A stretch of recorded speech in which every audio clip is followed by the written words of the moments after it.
We're going to go ahead and we're going to get started this evening.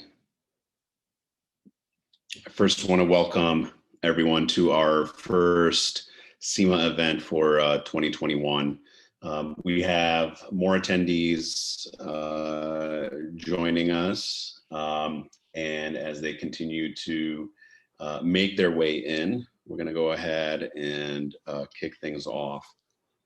My name is Nick Chitani. I'm the new president of CIMA beginning in 2021. This is my first event that I am hosting as president. And I'm very lucky to be hosting such an event. This is a program that is near and dear to CIMA and near and dear to all of us on the panel and all of us that organize this.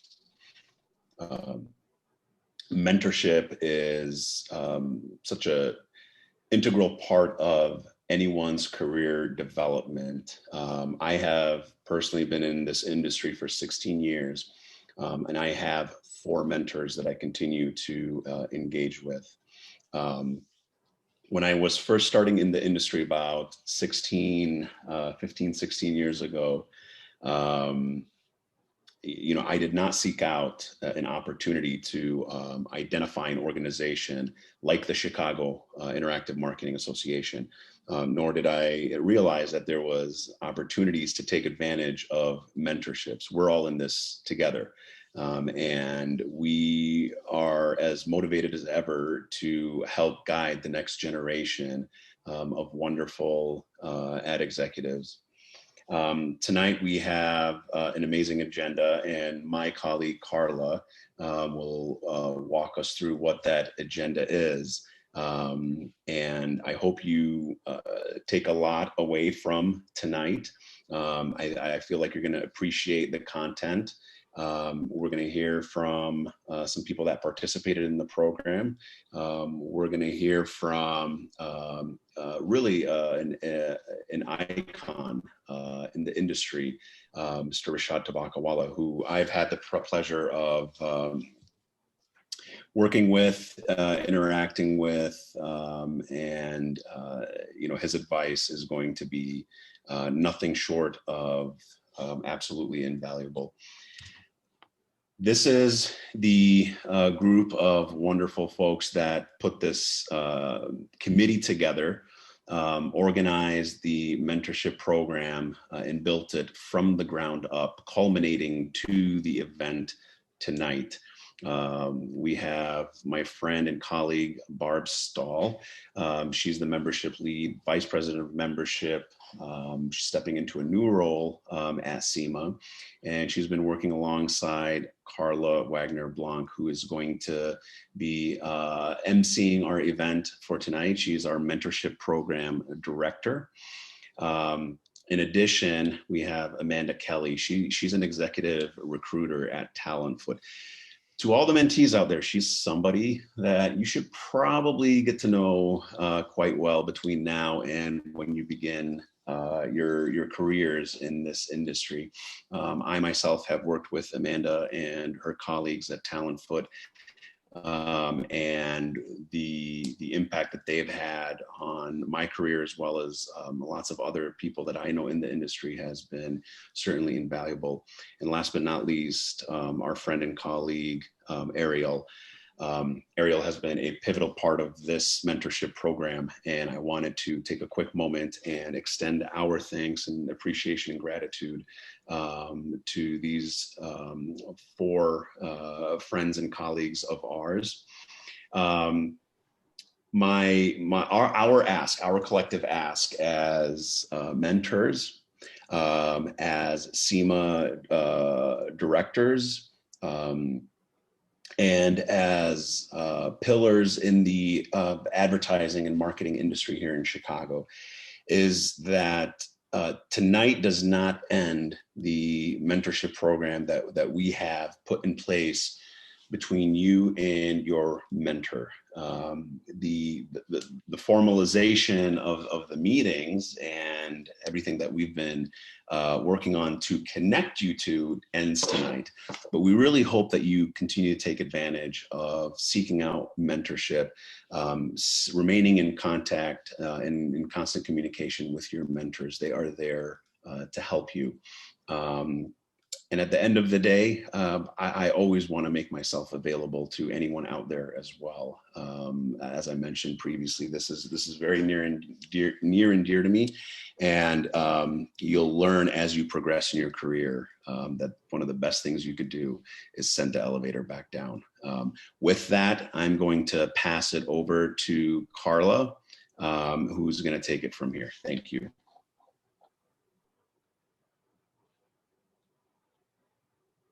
Oh, no, sound.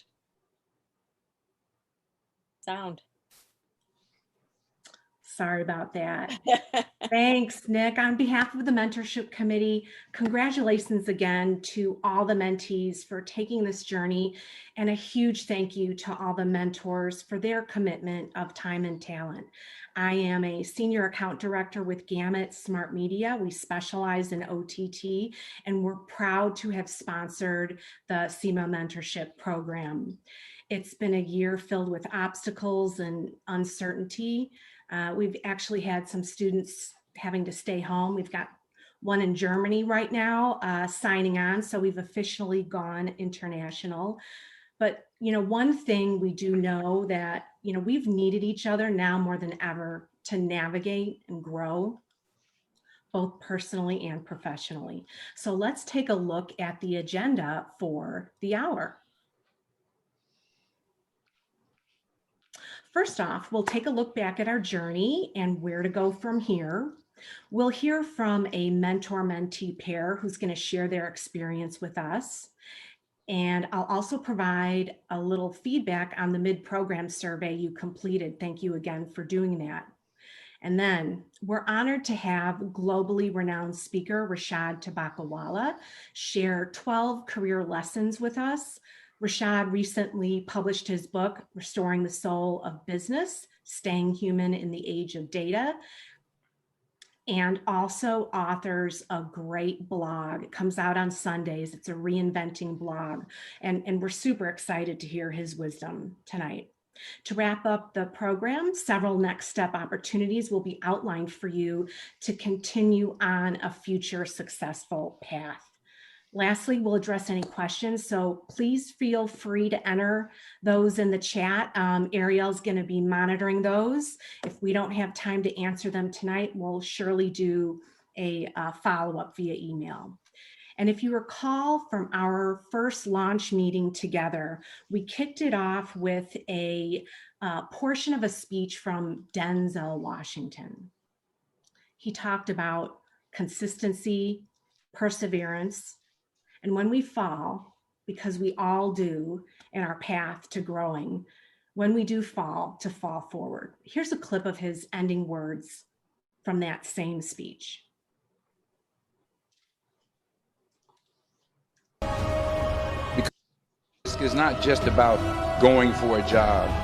It's also about knowing what you know and what you don't know. It's about being open to people and to ideas. The chances you take, the people you meet, the people you love, the faith that you have, that's what's going to define you. Never be discouraged. Never hold back. Give everything you got. And when you fall throughout life, remember this: fall forward. Because taking risk is not. All right. So within your partnership progress, you were open to people, open to new ideas, and you took chances. So after the launch in October, you were connecting with each other and you started identifying your goals. We provided a structured environment as your framework for the program, but the goals of the mentee were varied and flexible by design. In November, you worked on action plans and completed our survey so that we as a committee could measure and optimize your experience. And then last month, you were working on skills that hopefully are just going to transfer into your future. We held an open house hour for any mentor or mentee to help address any questions and also to facilitate networking. And this month, as we close, we're hoping you as mentees are feeling more confident as you start seeing the results of your efforts. Tonight, be sure to really reflect upon the progress that you've had together and how your partnership has been truly beneficial in setting you up for future success. As Nick mentioned, our hopes are that you'll stay connected to your mentors, and that's the good, the bad, and even if time passes and you think about them, don't feel embarrassed that time has passed. Pick up a phone, text, shoot an email, and let them know how you're doing. Continue to challenge yourself, grow, and pay it forward. So now I'd like to invite mentor Yannick Koger. Jordan, yep, thank you so much. And Robel Neguse to tell us about their mentorship experience. Yannick and Robel, if you could just introduce yourselves and share some highlights with us on how you navigated the program, that would be great. Oh, great, Carla. Thanks for inviting us to have a quick talk. I'm Yannick Koger, and I'm a marketing science partner at Facebook. And I, recently joined this program late last year, and I'll let Robel kind of do his introduction. Yeah, so my name is Robel Neguse. I'm a recent graduate from Northwestern University. I studied communications over there, and this past year, after we started this program, I was able to get a job at a nonprofit out in Minnesota, where I'm originally from, that's related to marketing. So I'm happy to be here and talk about our experience. Great. What were some of the goals that you were working on together? Definitely one of a main topic that came up a lot of the times were sort of getting an understanding of what the industry would look like for me.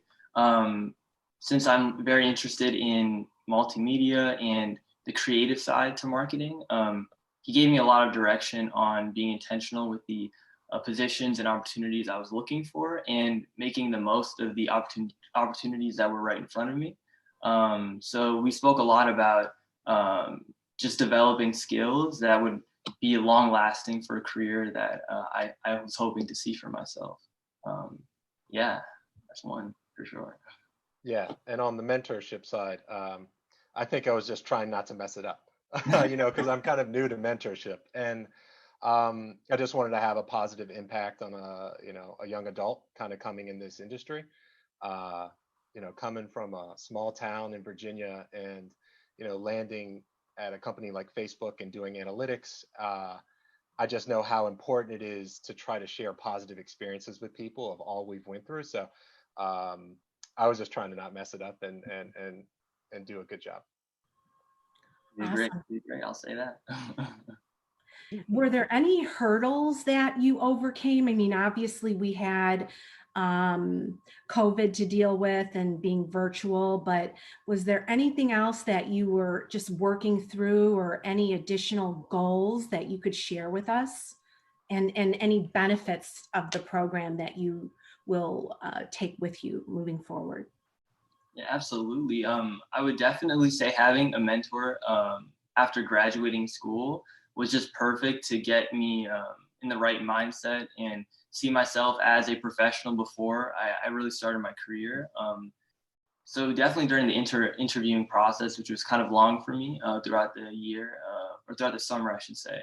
But he gave me a lot of confidence in regards to how to do interviews, gave me a lot of personal experience that he had, which really helped put just the perspective of just the whole industry in general, and what I could do to sell myself and in a degree market myself towards like any company that I was interested in going for. And thankfully it worked out because I was able to get a job, which I'm very blessed and thankful to say. And then one other thing was connecting with the coworkers virtually, because I started my career virtual, which is very unique and interesting. But he quelled a lot of my anxieties about it, just talking about ways that I could go above and beyond to insert myself in a positive way in my work environment and make lasting connections that hopefully will help me later on as well. Yeah, and on my side, it was just about connecting with the topics. I think as a marketer, I'm on a little bit more in the analytics space. I think his long term is mostly in the creative space. I think we have no better person to talk about that but Rishad later. But I was trying to think about how I could, step outside my day-to-day and think about bigger, more strategic things in terms of a career path and like the transferability of different topics. So that's what I really focused on. And that was kind of a concern going in, but I think it worked out just fine. Absolutely. Awesome. Robel, congratulations on your position. That's fantastic news. We started out the program saying that, you're driving the bus, the mentee is, and there's no guarantee here of a job at the end of the day. That's really not the goal.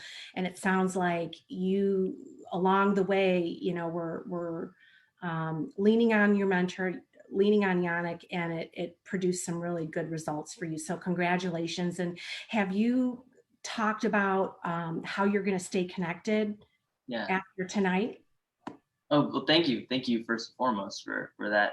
We actually spoke about it. Our last time we spoke was earlier this month. And I just asked him like, hey, do you want to keep talking? Because I would love to just keep in touch and just share my experience and just even catch up as just friends and in general. And of course, he said yes, which I was very happy to hear. So we do plan on speaking around a month at a time, which is very doable. And I'm very excited to continue this journey alongside Yannick.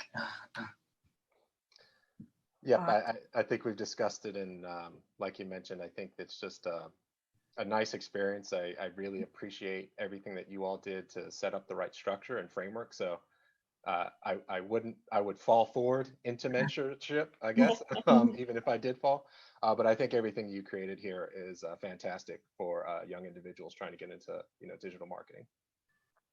Awesome. Well, thank you both for sharing your experience with us. We really appreciate it and wish you the best of luck moving forward. And Yannick, we always need mentors, so we'd love to have you back at some point too. From our mid-program survey, we learned not being able to meet in person was a challenge, but pairs still met an average of twice monthly, and the vast majority were on track with their goals.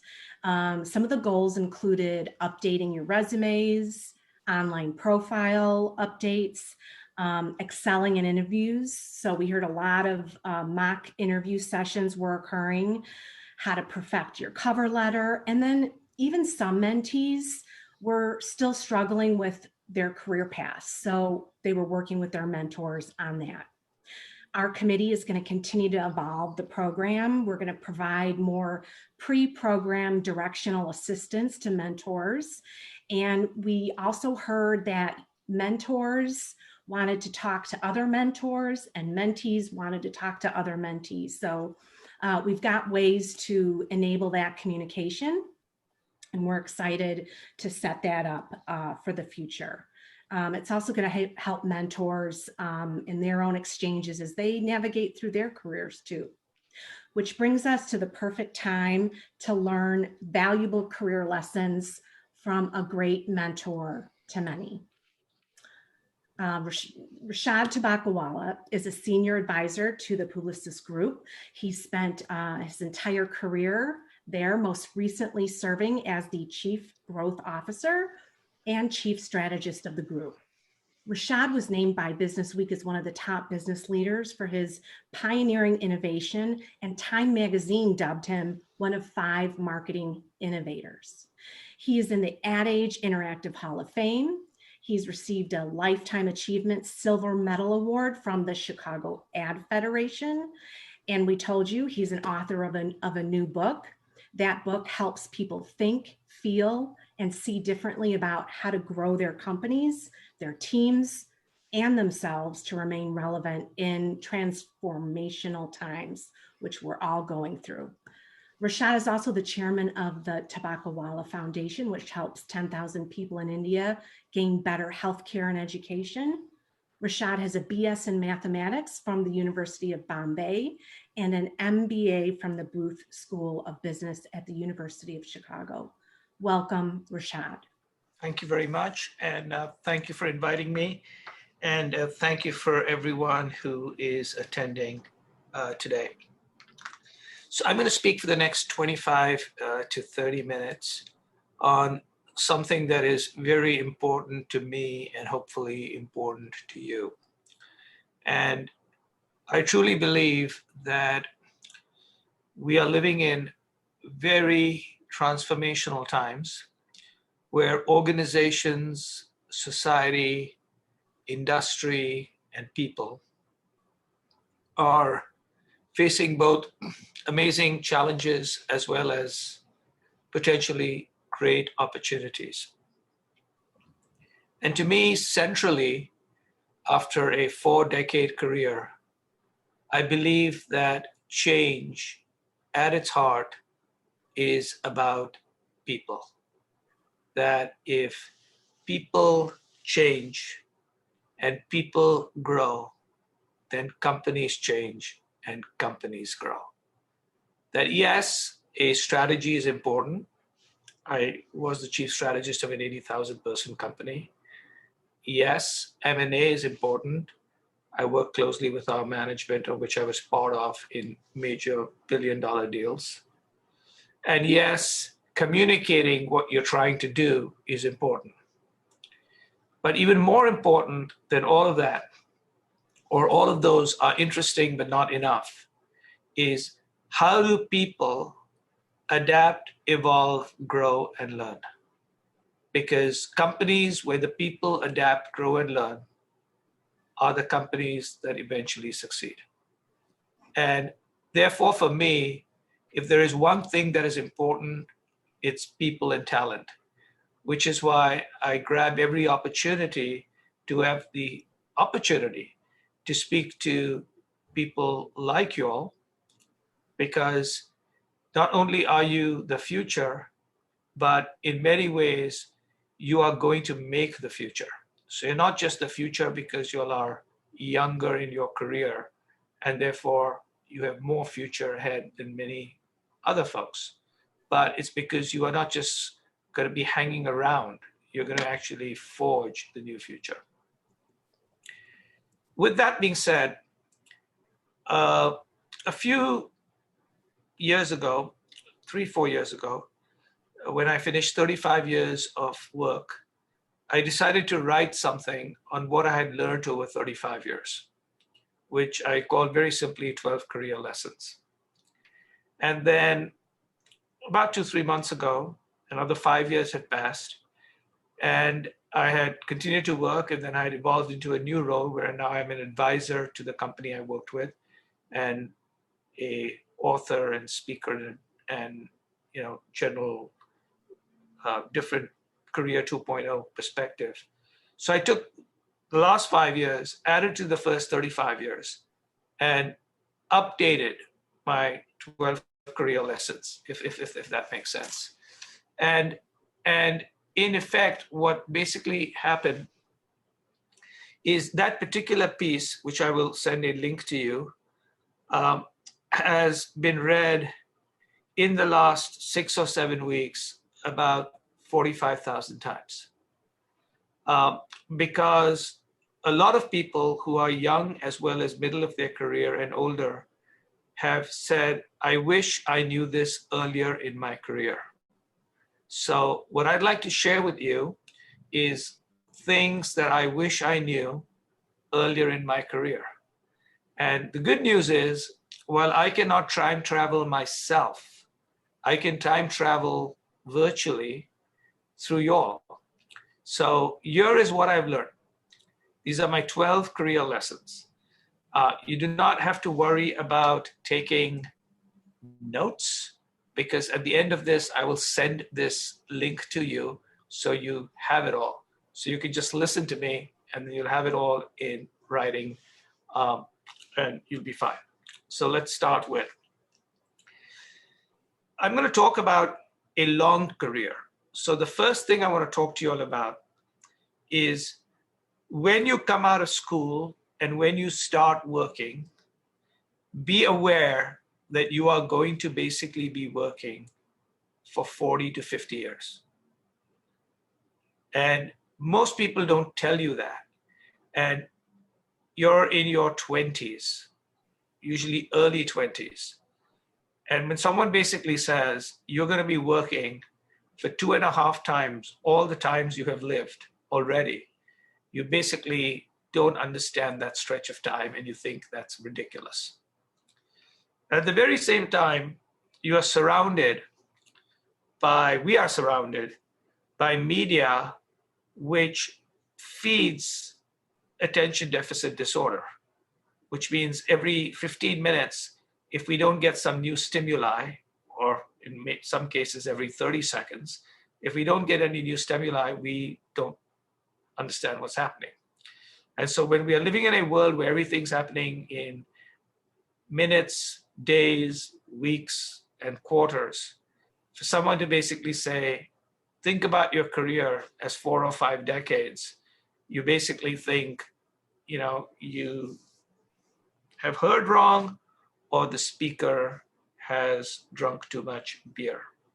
So I have been drinking beer because I just started, and this is my first beer, but only 1 beer so far, just so you know. So why do I say this? The reason I say this is because you all are going to be hopefully healthy well into your 70s and 80s. And you're going to find that if you find work that is meaningful and purposeful, even after you've met all your material needs, bought the cars you wanted, the homes you wanted, and anything else that you particularly want, you are not going to basically sit down and play golf for the rest of your life, or watch tennis, or go on long walks. Because even if it's not earning money, you'll want to do something. Because work is not only about income, but work is about identity, and work is about meaning.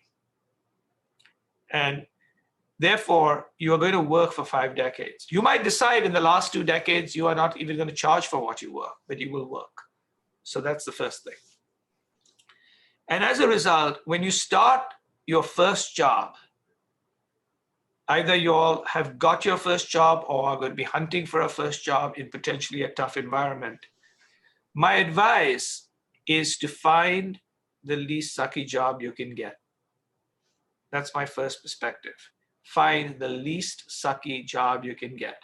And if you're lucky enough to get 1 job, take it. If you've got 2 jobs, just take the one that's least sucky among the 2. Do not say this does not align with my vision and mission and purpose. Because let me assure you, if you know at 20 or 25 your vision, mission, and purpose, you have stopped thinking. You've barely started to live for you to understand what your mission, vision, and purpose is. So there's a lot of nonsense spouted at schools and in employee decks about vision and mission and purpose and resonate. Get the least sucky job, pay your bills. Okay, so that's my first thing. So don't worry about it. So early on, unrealistic expectations make you unnecessarily unhappy, because happiness is reality and expectations. And if your expectations are very high, and even if you've got a good reality, you basically constantly complain. So instead, just take a sucky job and be happy you have one and start. That's number 1. Second, at this particular stage, because you've got a 30, 40, 50-year career, think of the big trends of the future and try to align your career with the big trends. Any success that I've had were built on 3 things that I had no control over and 1 thing I had control over. The 3 things I had no control over as to what made me successful was who my parents were, which is number 1. I did not have any control. Born to the right set of parents with the right sort of genes who can afford to send you to school, that's good, right? That's number 1. Number 2, I had no control over luck, because many careers are built on luck and being at the right place, getting the right breaks. And yes, you can grab and be ready for luck, but luck happens. And 3, I, to a certain extent, earlier on in my career, had very little control over who I was going to work for. You know, I wasn't going to be in a place where I said, this boss of mine does not align with my mission and vision. I would have been fired. The only thing I could control, besides showing up at work and making sure that I had worn deodorant and I wasn't misbehaving, the only thing I could basically control was trying to align with trends which I believed were going to be powerful in the future. Because let me assure you, a semi-smart person aligned with the force of a river looks like they're a fast boat.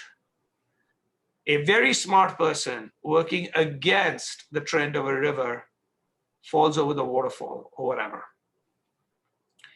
And there are certain trends that you must understand, trends like globalization, trends like demographic shifts, including in the United States, where we are becoming much more multi-ethnic under 21.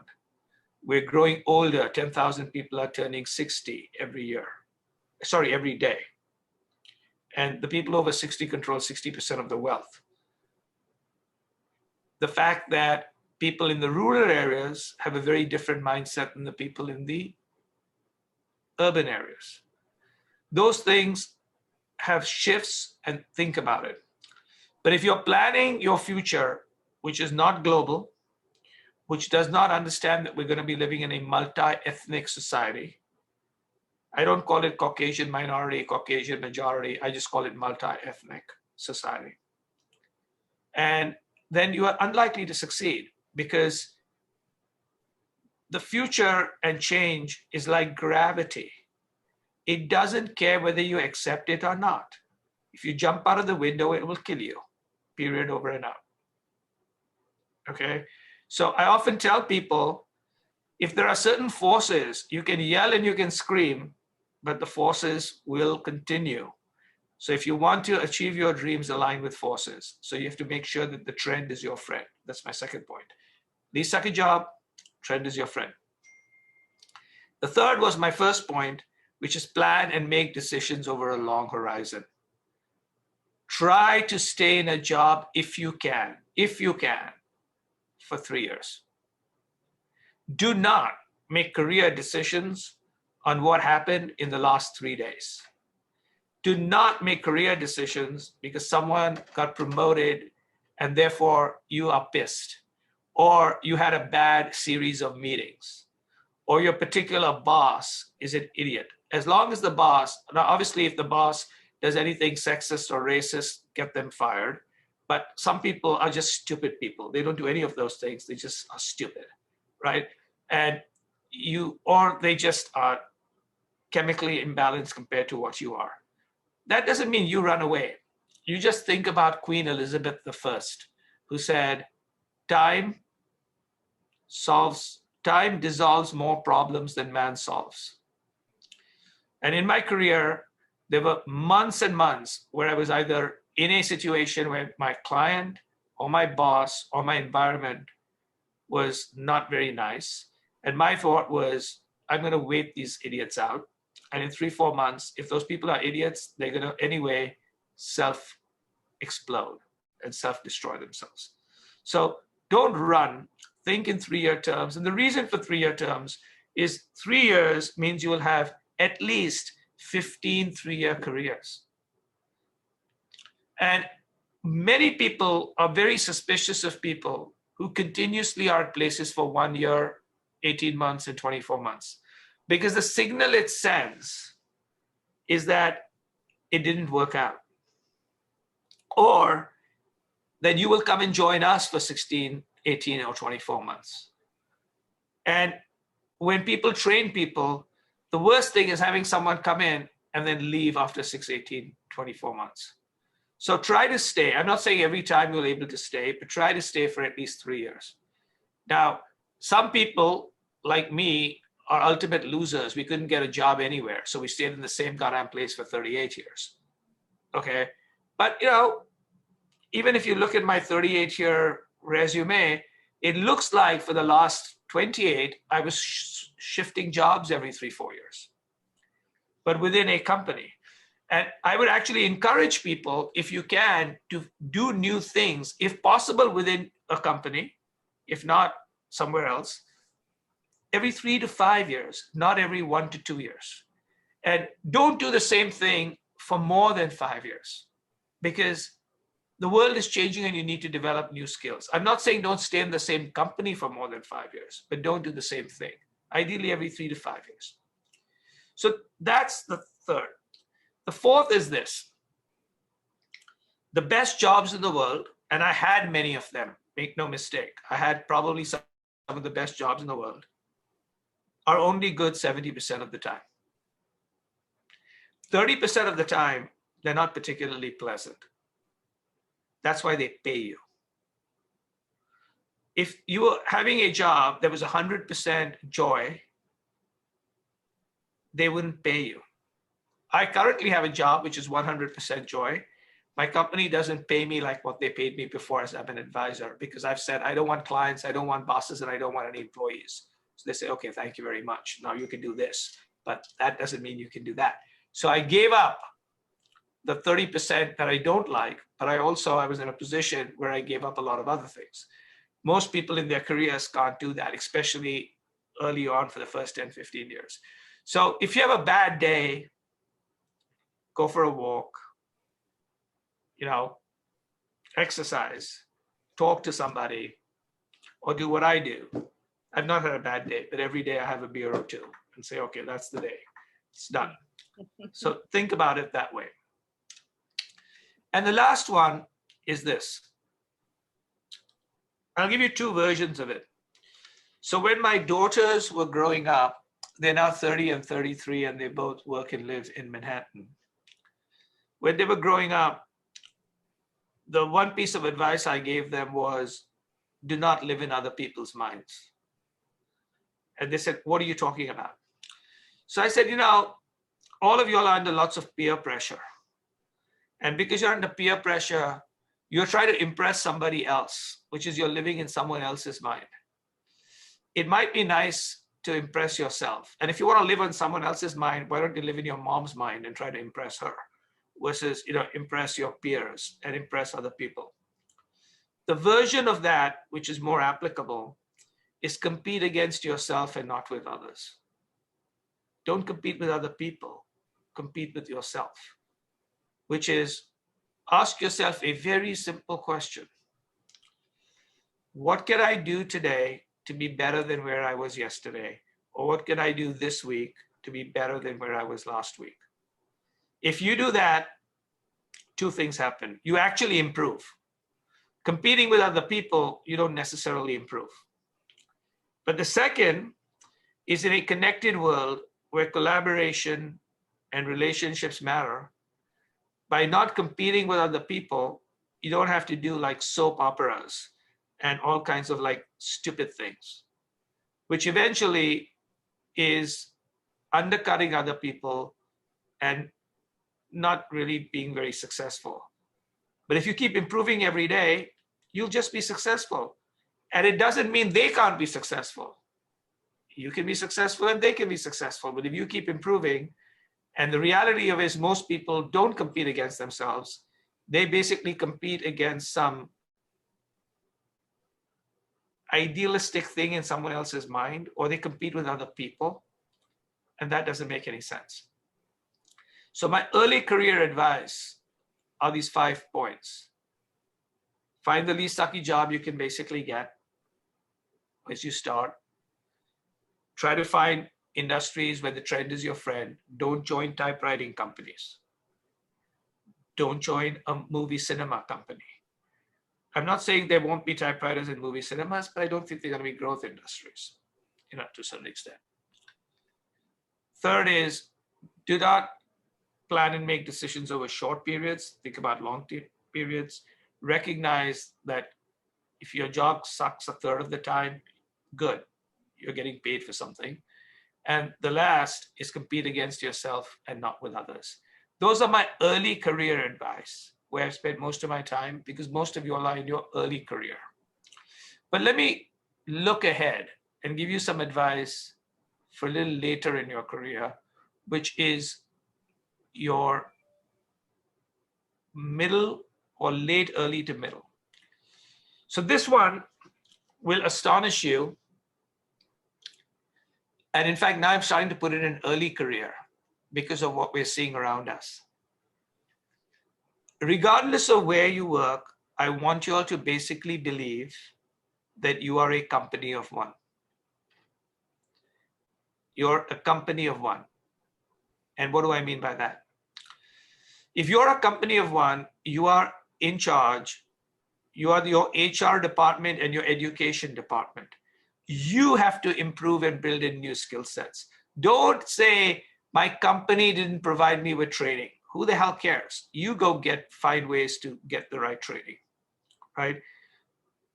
Don't say, well, I work at so-and-so agency, or I work at so-and-so media company, and therefore I'm cool.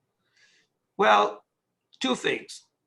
Some agencies, some media companies, even some technology partners end up not being cool after a while. So you don't want to be just associated with them. But as importantly, somewhere along, you might decide to leave them, or they may decide to leave you. So you want to build your own brand separate from the company you are at. Not attacking them or not in competition with them, but you want to build your own brand. You want to be responsible for your own education. And why is this? Because I'm going to reveal something which is, for some of you all, you might say, oh, it's obvious. For others, you might say, no, he's definitely drunk more than one beer. So here's what I'm going to say. Everybody is a gig worker. Some of us have longer gigs with better benefits. That's it.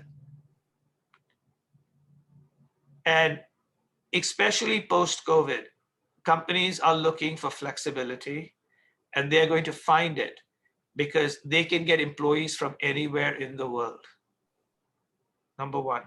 Number two, the underlying technology allows people to plug and play in different ways.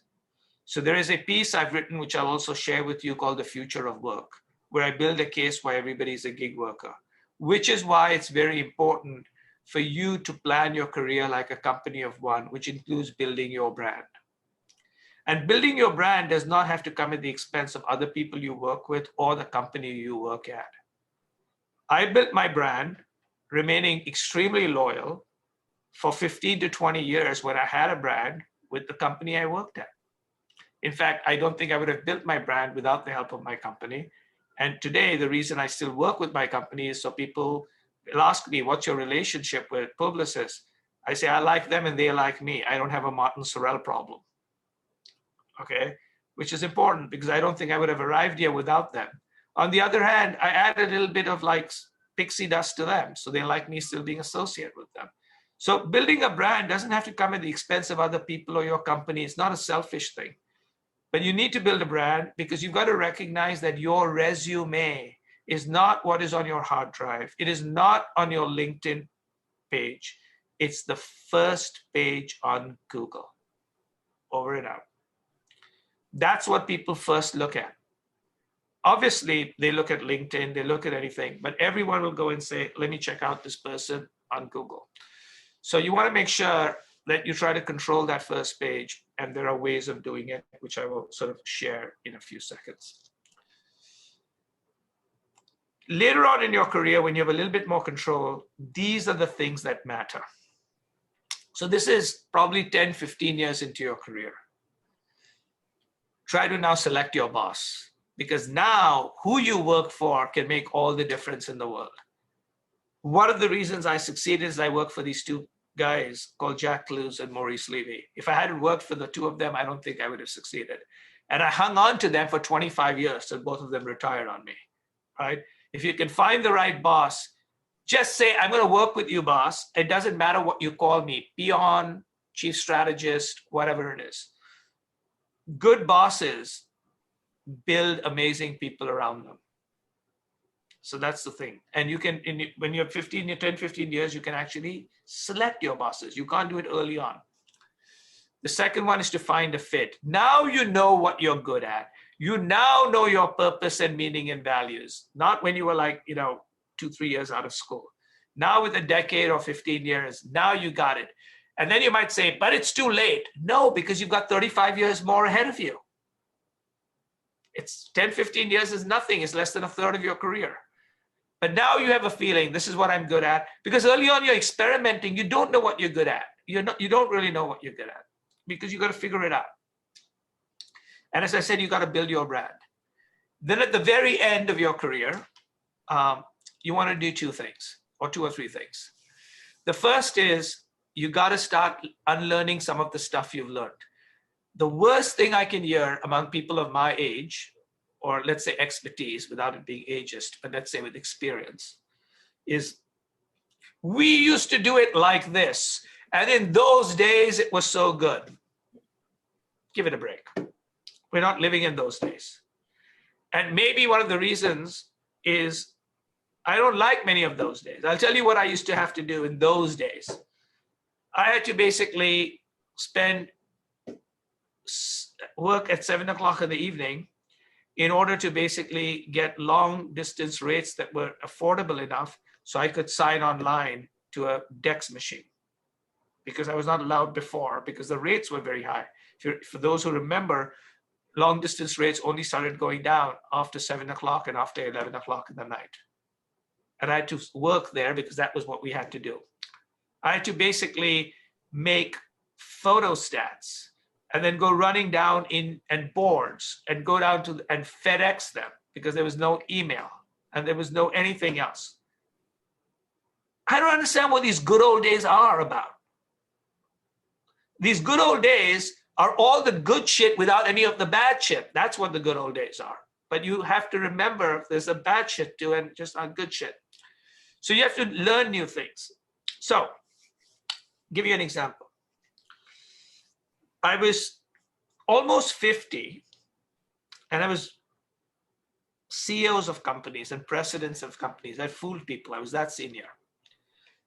And there was these weird shit things that were coming out called Twitter and Facebook. And my thing was, what is this? People are sharing food. What is this? This is like horrible stuff. But my stuff is, let me go check out how horrible it is. So I'm going to go and figure it out. My Twitter handle is @Rishad.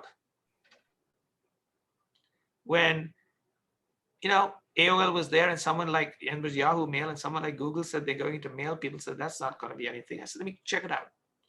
Rishad@gmail.com. Okay. All my colleagues were saying, why are you dealing with this nonsense? It's not going to be big. It's not going to be important. And by the way, you'll be retired by the time it is. 3 years later, everybody who talked to me had lost their job and I was still there. Okay. Because I basically said this stuff, however stupid it looks, might actually be interesting. Similarly, when search came around and e-commerce came around, I didn't basically say, what is this? It's the way it used to be. No, it's never the way it used to be. And part of the reason it won't be the way it used to be is because all of you are going to create a new future. So constantly learn. And at the very end of your career, learn how to exit. A lot of emphasis is on entrances, but learn how to exit. And it's not just the end of your career. Learn how to exit elegantly when you are leaving your job. If you're only going to stay for 3 or 4 years or 2 or 3 years, try to do the following two things. Don't do a Jerry Maguire routine. It doesn't work in the real world. Don't you dare burn bridges, because you never know where you're going to turn up at some particular stage, right? And if you're elegant, people will remember the elegance. If you basically go all like Jerry Maguire, most of the time you won't be doing it as good as the movies. You just look stupid. So you want to be as elegant as possible. And if you got nothing elegant to say, just be quiet, okay? Unless there is something criminal, racist, or sexist, at which time you should shout and get everybody fired, okay? So I'm not saying stay silent, but like your boss didn't agree, you didn't like something, just move on, be elegant.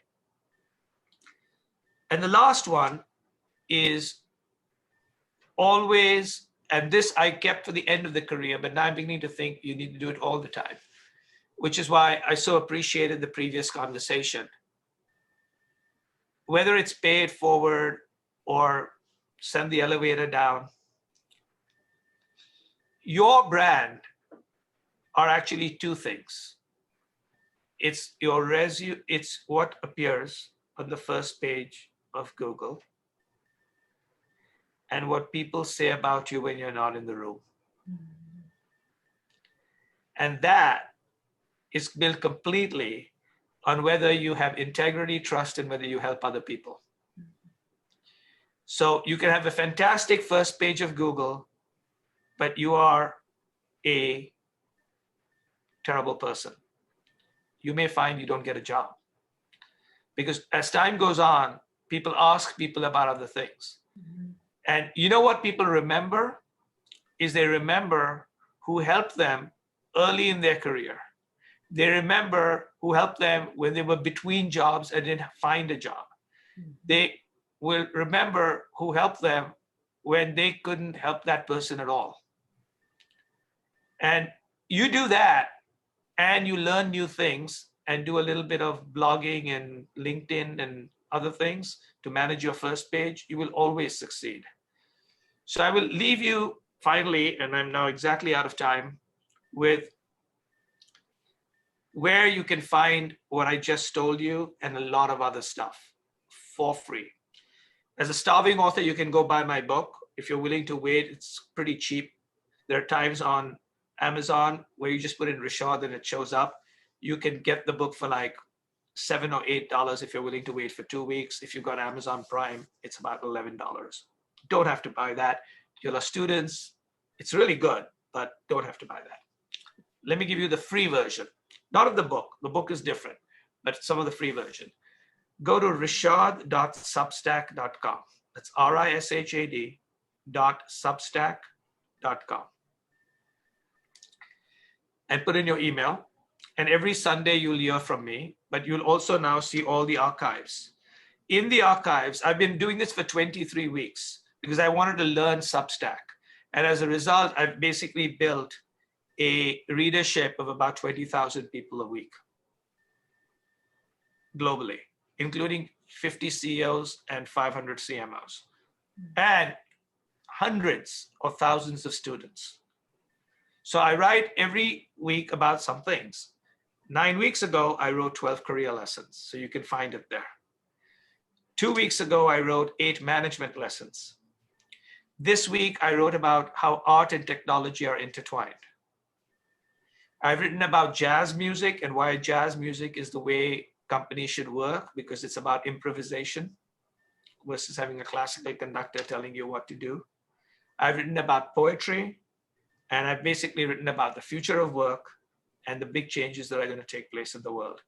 And it's all free, completely free. There's no ads, just so you know.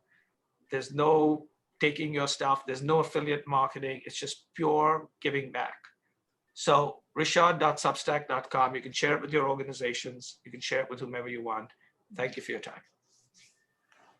Rishad, thank you so much for sharing your wisdom with us. I think we all, as a collective group, could continue listening to you for another hour, and you can by reading the book and subscribing to the blog. So thank you so much again. Welcome. Thank you. Yep, we appreciate it so much.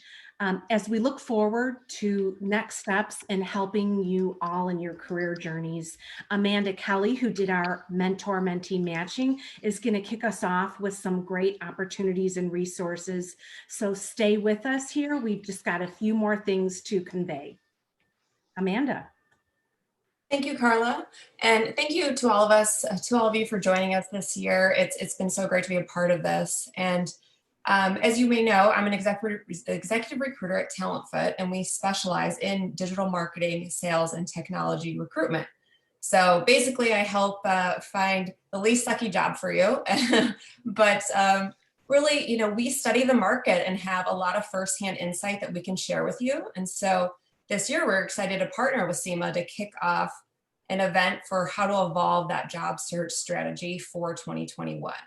So Camille, who's the founder of TalentFoot, and I will share insight into current job market trends, including industries that are hiring, what skills are in demand, and then how companies have evolved their hiring process with COVID. And this event will take place in February on the 17th. So keep an eye out for an email after the event so you can sign up for that, and we can share a lot of that insight with you. And then additionally, you can always visit talentfoot.com. We do list all of our current open positions there. And if you are interested in any internship opportunities, we also have a portal where you can sign up to be considered for different internship opportunities as well. And as always, you can connect with me on LinkedIn and ask me any questions. I'm happy to help in terms of, you know, how to beef up your brand, as Rishad said, anything from resumes, LinkedIn profiles, interview tips, any of that. Happy to help. And next up then we have Barb Stahl, who is the VP of Membership at CIMA and the lead on our mentorship committee. She's going to help fill you in on how to continue to stay connected with CIMA. Thanks, Amanda. You know, at the beginning of the mentorship program, we invited mentors and mentees to sign up for a free 4-month provisional membership to CIMA. And this year we decided we wanted to do even more. So we're inviting all students, educators, agency, and brand people to have a free annual membership to CIMA. So people working who have jobs at agency vendors or publishers will receive a substantial discount of $50 off the cost of the membership. So because we're migrating data to a new website right now, and you can see this is our new brand positioning, which will roll out in February. We are going to be sending an email out to you in February for an invitation to join CIMA on the new website. So,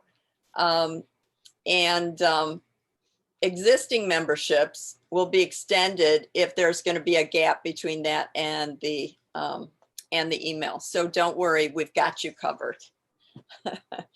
And if you've appreciated this experience, please continue your CIMA membership to inspire, network, and learn. Really, we're asking you to do this for yourself.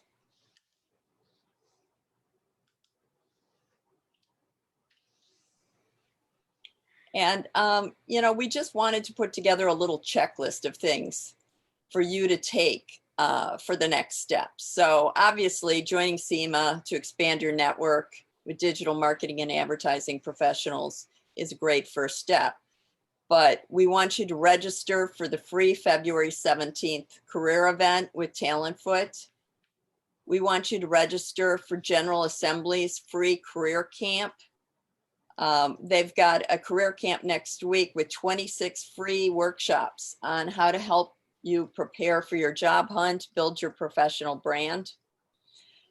With the new website, CIMA, we're creating a CIMA Slack channel to help you stay connected. And we're going to be creating a special mentorship channel for all the people in the program to connect. We're also asking you register for the free Trade Desk Edge Academy Programmatic Advertising Certification. This can really give you a leg up when you're interviewing.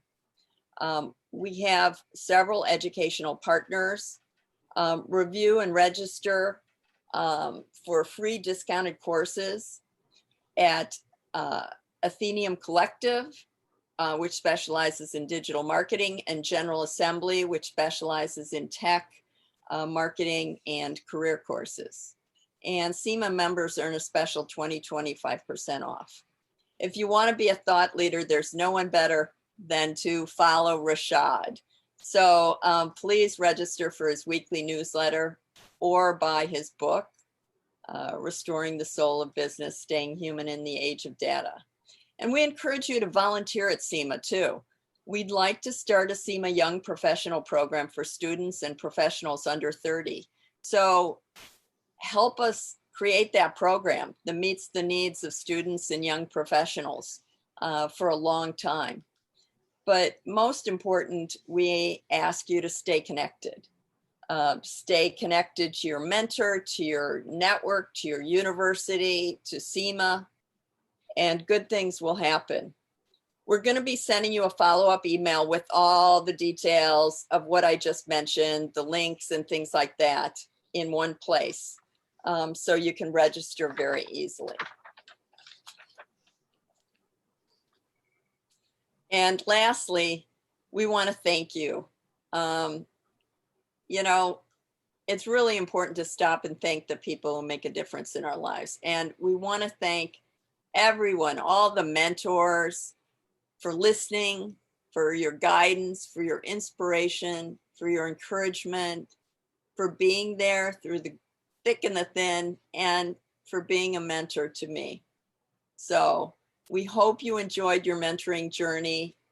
Please keep us all posted on your successes by emailing mentorship@chicagoema.com. And you know, as we wrap up this experience, we'd really like the mentees or the mentors to stay in touch with each other, because the mentors are going to want to hear from you. And it's very important for us to thank the people who make a difference in our lives. So thank you, mentors.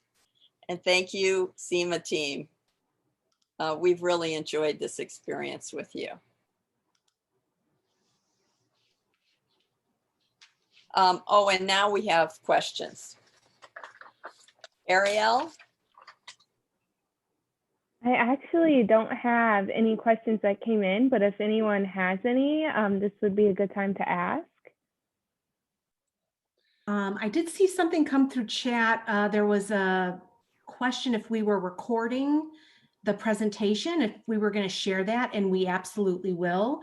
We'll send along the checklist that Barb prepared and just went through, and then we'll also share the presentation so you can reflect upon Rishad, and for anybody who missed the program, they'll be able to watch it. With that, we would like to close this wrap up, and again, continue on your journey. We wish you health and happiness, and thank you again so much for going on this journey with us together. And happy future. Take care, everybody. Thank you. Thank you very much. Bye-bye. Hey, guys. Thank you. Yeah.